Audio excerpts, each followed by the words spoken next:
gente, tudo bem com vocês? Olha só a gente aqui de novo com Margarete e com Jana Reis no quadro Autoconhecimento do programa Nossos Amigos da Grande daqui da Fabíola Bernardes. Eu sou Francine Costa, sou treinadora, terapeuta e também sou coach, especialista em mudança de crenças, sou apaixonada pelo universo da mente humana e nós fizemos aqui uma série de 3 episódios, a gente vai para o 3º episódio, onde no nosso primeiro encontro a gente falou sobre limites. O que causa limites na sua vida? Quais são as suas grandes limitações, os seus bloqueios, as suas travas, os seus obstáculos? Como você lida, como você alimenta aquilo que você chama de problema, os seus medos, os seus desconfortos. No 2º episódio, a gente trouxe um passinho para trás. O que gera, o que causa as nossas sensações desconfortáveis, que faz com que a gente resista e reclame e negue as coisas que chegam pra gente. Como se fosse, eu não aceito que isso está acontecendo comigo. Então, no 2º episódio, a gente falou sobre emoções. Buscamos entender as nossas emoções, o significado que está por trás de cada uma delas. E hoje, no nosso 3º encontro, a gente vai dar mais um passinho para trás, que é na verdade aonde muitas coisas começam. A maioria das coisas começam, é aonde a gente começa a dar significados, interpretações para tudo aquilo que a gente vive. É nesse momento que a gente começa a olhar para dentro de verdade. E quando que isso acontece? Quando a gente olha para o nosso amor próprio ou de autoestima, como você quiser chamar. Então hoje a gente vai conversar, mas antes disso eu quero que você anote ou fixe na sua mente aí 3 perguntinhas. Como você se vê? O que você acredita sobre você? E quando você se vê, você gosta do que vê? Ou você não gosta do que enxerga? É sobre isso que a gente vai falar e, claro, a gente vai falar um pouquinho também da nossa experiência, do que a gente viveu, porque não é à toa, né, meninas, que a gente está vivendo esse trabalho aí de autoconhecimento. Então, Jana, conta pra gente, hoje, dentro do trabalho do Enneagrama, do teu trabalho de autoconhecimento que você faz hoje nas empresas e também com as pessoas, né, de maneira física, jurídica, conta pra gente. Como você, hoje que ensina isso, como você se despertou para esse momento que é tão forte e que é tão essencial para que a nossa vida seja plena, feliz e alegre. Olá, eu sou a Janaína Reis, trabalho com desenvolvimento humano e corporativo e as minhas especialidades são o Enneagrama e a inteligência emocional. E é um grande prazer estar aqui com esses 2 seres de luz que também, na mesma pegada que eu, levam a transformação e o desenvolvimento aonde quer que passam, né, meninas? Então, deixa eu falar como o Enneagrama em específico traz essa força e esse poder de se amar, de se olhar. O primeiro pilar com certeza é a aceitação. Mas como chegar à aceitação, tirando todas as cascas da cebola, né? Que são todas as críticas, todas as crenças, todos os castigos e punições que nós nos damos ouvindo as inverdades que nos são ditas, até com uma boa intenção. Quando eu falo isso, eu estou falando, por exemplo, dos nossos pais, dos nossos criadores, que lá na nossa infância, acreditando que para nos tornar mais fortes, eles falam, né, das nossas fraquezas. Eles apontam com muita facilidade as nossas fraquezas. Então, para de ser fraco, vai ser uma vida inteira assim. Então, fala do nosso ritmo, fala da nossa fraqueza, fala que nós não somos inteligentes ou esforçados o suficiente. E essas críticas para a criança que não consegue discernir o que é verdade do que não é, elas vão internalizando como, então eu sou fraco, então eu não sou capaz, então eu sou devagar, então eu não sou bom o suficiente. E para piorar, os nossos pais e criadores, acreditando que se eles derem um exemplo ou se eles colocarem uma pessoa, vão clarear a mente daquela criança. Elas falam assim, olha o teu primo, olha a tua irmã, olha o fulano, já tá lá, já consegue ler, já consegue escrever, já se destaca, fala bem. Isso vai te minando de um jeito tão forte que depois que eu aprendi isso, eu tenho um cuidado tão maior com os meus filhos, no sentido de que quão é sério, né? O quanto é importante as nossas falas. Literalmente se torna decretos. Então a gente começa olhando para a infância, do 0 aos 10 anos. Eu acho que a minha fala mais comum aqui, né? Mas não tem como. Lá nessa primeira infância, você vai criar as verdades sobre quem você é, onde estão as tuas forças e onde estão as tuas fraquezas. Porque os nossos pais, eles são grandes referências pra gente, né? Sim. E eles também fazem isso por amor. Por amor. E por fazer isso, e como eles são deuses, são referências pra gente, então aquilo a gente acata realmente como uma ordem, como uma grande verdade. Como uma grande Sim. verdade. Eu sou Margarete Dias Lopes, terapeuta sistêmica e facilitadora em constelações familiares. Essa visão de que essas críticas, né, que a gente começa a ouvir desde muito cedo, a gente carrega essa autocrítica conosco. E a gente tem esse hábito de ser extremamente rude com a gente mesmo, né? A gente tem o hábito de ter uma autocrítica muito aguçada. Então, quantas vezes a gente se coloca como pequeno, como incapaz, né? Se eu ofendo alguém, por exemplo, se eu faço alguma coisa, falo uma palavra meio atravessada para Jana porque eu estou num momento de descontrole e me arrependo depois, eu fico me criticando imensamente. Não devia ter feito aquilo, eu sou uma idiota, né? Quantas vezes a gente fala isso? Nossa, e de que serve essa crítica, né? A crítica não serve para nada. A crítica, ela traz um papel de humilhação, de pequenez, né? Que não traz crescimento. Um pensamento muito mais válido e muito mais criativo seria, eu fui impulsiva naquele momento, eu não pensei o suficiente e eu agi impulsivamente. E agora eu posso ir lá e me retratar com a Jana, né? E dizer o quanto ela é importante para mim, o quanto eu não queria ter dito aquelas palavras, mas que eu estava impulsiva naquele momento. Mas não, a gente tem um hábito de se autocriticar imensamente. E isso é falta de amor com a gente mesmo. Porque se acontecesse você, Fran, tivesse feito esse mesmo ato com a Jana e viesse falar pra mim, Margarete, tô tão mal porque assim eu falei isso pra Jana, eu ia dizer, Fran, não é nada, né? Imagina, a Jana nem deve ter levado isso tão a sério, vai lá conversar com ela. Mas por que a gente não faz isso com a gente mesmo? Com a gente. Porque falta esse acolhimento, que, como a Jana muito bem falou, começa lá na infância, quando a gente faz algo e não é acolhido, quando a gente ofende um amiguinho, né? E a gente é criticado. Então a gente desenvolve essa crítica muito imensa sobre nós mesmos. Você estava falando aí, me veio, né? Falta muito autocompaixão com a gente, né? Autocompaixão. E tudo isso que a gente faz, né? Que você falou da crítica, do julgamento e a gente se chicoteia, e isso reflete nas nossas relações. Isso reflete como a gente trata as outras pessoas. Então, aquela pessoa que é muito crítica com o outro, pensa na proporção da crítica com ela mesma. Olha o quanto essa pessoa sofre.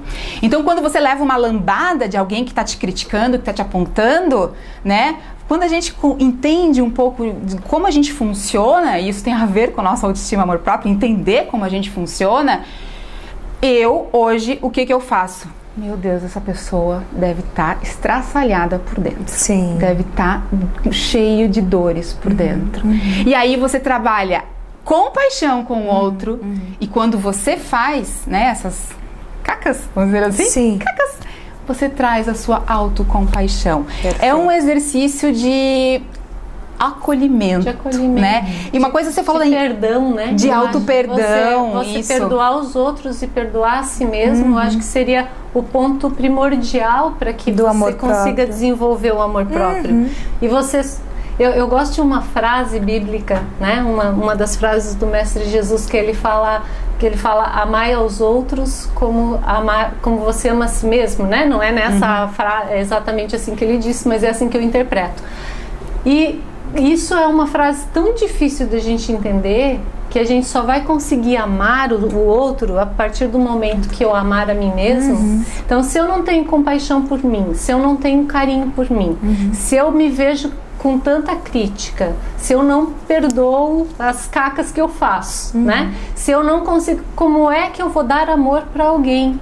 Então, entender que a gente só é capaz de amar outra pessoa verdadeiramente a partir do momento que a gente ama a si mesmo. Sim. Então, esse desenvolvimento é primordial, mas a gente não é educado dessa forma. Não. A gente não é educado a se amar, a gente não é educado a se acolher. Porque lá na nossa primeira infância, lá em casa, lá com os pais, com os nossos cuidadores, com os nossos criadores, a gente foi ensinado a fazer pelos outros. Isso. Então, se eu tirar nota boa, meus pais vão me elogiar. Se eu for bem comportado, eles vão me amar mais. Se eu fizer alguma coisa errada, eles vão comparar com outra pessoa.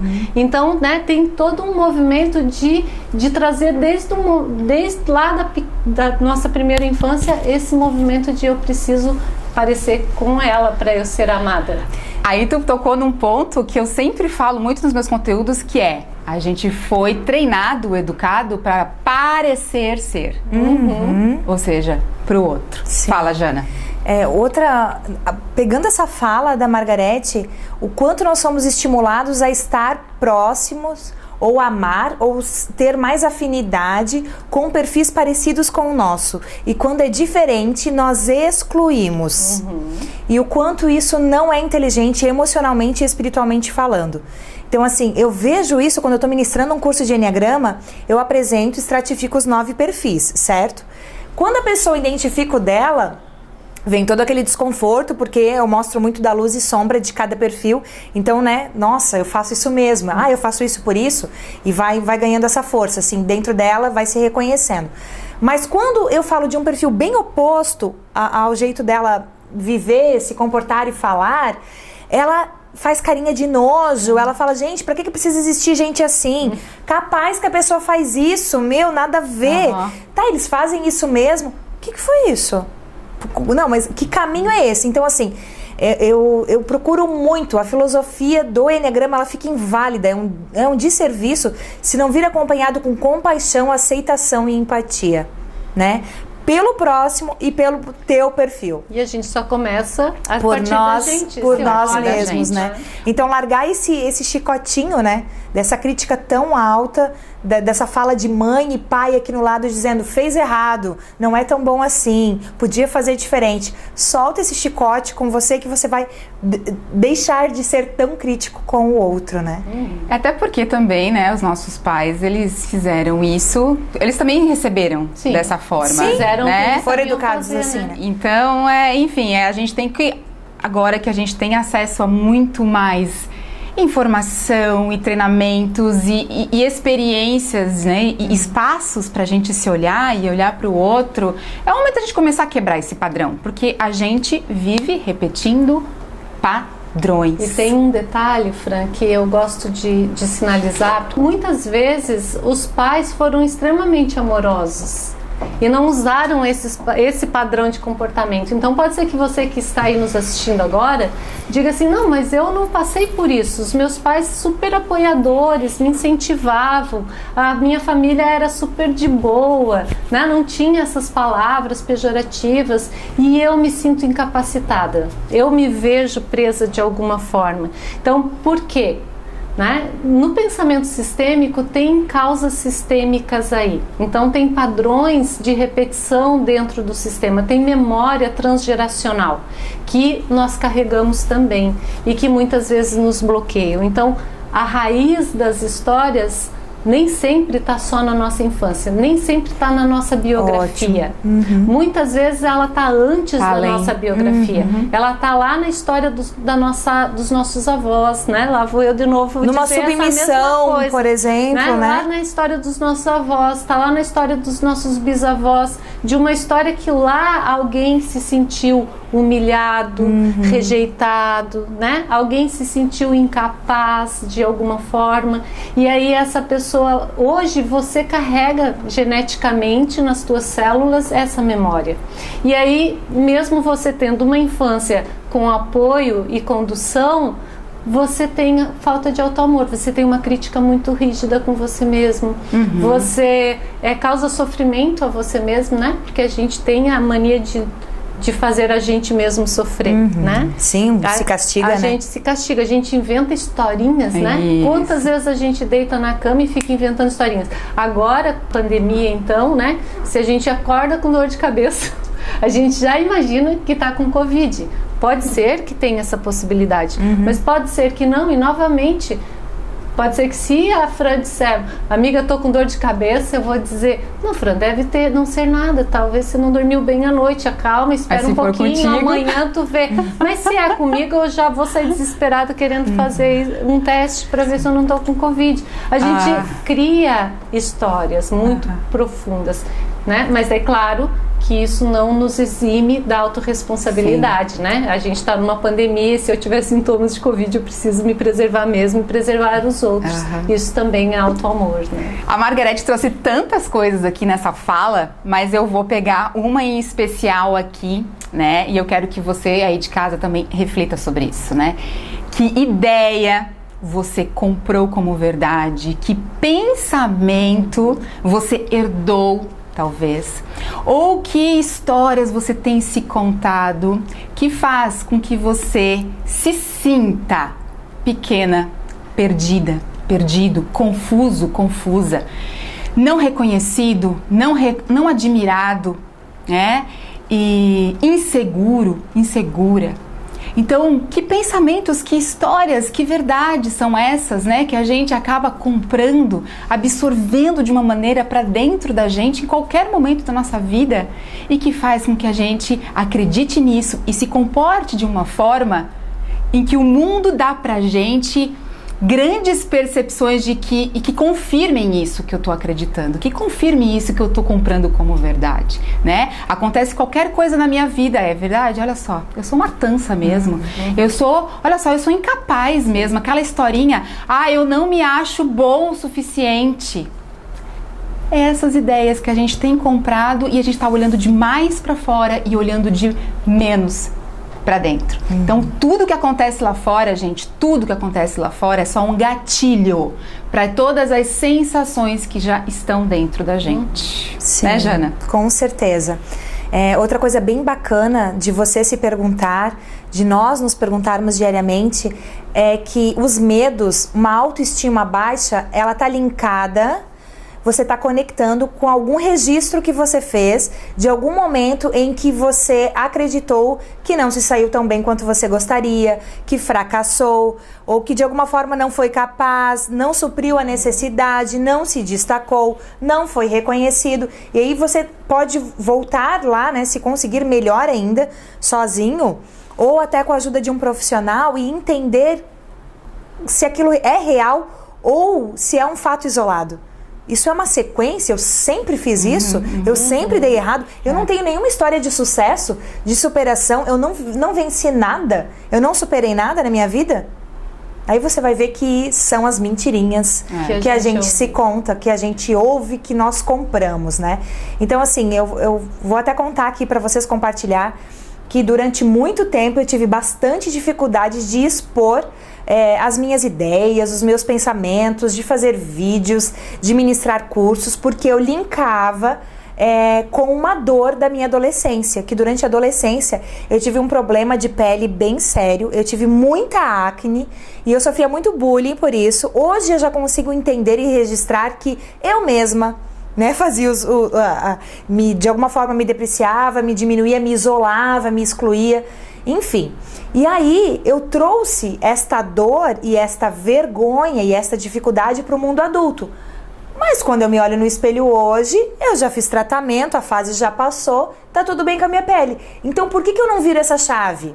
eu me questionava, por que eu não consigo falar em público? Por que é tão difícil para mim fazer um vídeo, participar de um programa? O que acontece? Eu tive que investigar isso, eu tive que buscar dentro de mim essa verdade, eu busquei terapia, eu fui, porque eu sabia que eu estudava, que eu tinha um conteúdo, várias formações para passar, e eu não conseguia virar essa chave. Então, assim, entende que é um registro lá do passado? Aquela Jana, aquela pele, aquela situação não existe mais, mas o medo, o registro da autoestima baixa existia. Então eu tive que enfrentar isso, acolher e enfrentar isso para virar essa chave. É isso que eu desejo para você, que você se supere internamente. E esse registro estava carregado de emoção. Muitas. Por isso que foi tão difícil talvez virar a chave, porque estava carregado de emoção. E eu faço também uma conexão disso com os nossos desejos vitais, né? Que eu costumo chamar dentro dos meus conteúdos, do meu método, de intenções. Qual é a minha real intenção? Qual que é o meu desejo vital? A minha real motivação com isso? Eu tô buscando fugir da dor, o meu inconsciente, né? Sim. Aí a gente volta um pouquinho no segundo episódio. O nosso inconsciente quer fugir da dor ou se aproximar do prazer, de ter algo. Por que eu tô fugindo da dor? Que dor é essa? A dor de não ser amado, da rejeição, de não ser protegido, de não ser pertencente, que são as leis que a Margaret trabalha muito bem. Exato. Que a gente desenvolve, né? E aí, por perceber, o nosso sistema começa a perceber que essas necessidades correm o risco de não ser atendidas. Opa! Cria lá um registro carregado de uma emoção. Não se exponha, porque vai ser muito doloroso você se expor. Sim. Você vai sofrer. Então, na verdade, é só o nosso inconsciente nos protegendo. Bengala emocional. Uma bengala e no emocional. Pensamento sistêmico circular, né, é exatamente esse o movimento. Ó, esse registro estava gravado na adolescência, podia estar gravado na gestação da mãe, ou podia estar gravado lá na quarta geração lá atrás. Mas ele continua aqui, ativo. Reverberando, né? E enquanto a gente não olha para isso, não descristaliza e não libera, a gente fica repetindo inconscientemente. Por mais que eu tenha desejo, por mais que eu tenha objetivo, por mais que eu queira fazer aquilo, por mais que eu queira, se engata ali no medo. Porque eu estou engatada no inconsciente desse medo que pode ser desenvolvido aqui, mas pode ser desenvolvido lá atrás, numa outra geração. Então eu preciso ir para lá olhar. E sim, alguns processos desses a gente consegue fazer sozinho, mas a maioria deles a gente precisa de ajuda. Então a gente tá cheio de gente aí, né, no boa, mundo hoje, capaz, com capacidade para ajudar. Se você tá preso nesse momento na tua vida, busque ajuda, né? Porque é libertador, é um movimento que você faz e transcende. E aí eu já passei a Jana já relatou isso, eu já passei por isso, a Fran já passou por isso, todas nós já vivenciamos nossos limites, nossas emoções fragilizadas, né? E a falta de auto-amor. E a gente está dia a dia superando isso, né? E caminhando. Então, se a gente conseguiu, todo mundo consegue, né? E também fazer sozinho tem aquela história que você mesmo comentou. Por que com os outros também, né? A gente consegue ajudar no sentido de a pessoa não se sabotar, porque quando a gente é crítico, a gente se chicoteia. Então, quando a gente faz um trabalho sozinho, que é possível fazer, mas ele também tem um ponto onde a gente satura, onde a gente se sabota. Essa é a palavra, a gente pode se sabotar. E só pra gente começar já a fechar esse papo tão gostoso, gente, eu quero falar dessa questão do desejo vital, né? Eu acho que o Enneagrama, né, Jana, ele fala de 9 desejos vitais. Sim, 9 motivações internas. 9 motivações, aquela motivação lá, né, lá dentro. E eu quero compartilhar um pouquinho com vocês também sobre a minha motivação, uma grande motivação que me possibilitou, me criou muitos limites, né? Ela criou, não, eu mesma alimentei, né, essa grande motivação. Então, eu tive na minha família um conceito de sucesso, né? Você tem que estudar, se formar, entrar numa grande empresa, ter um cargo executivo e pronto, você se realizou.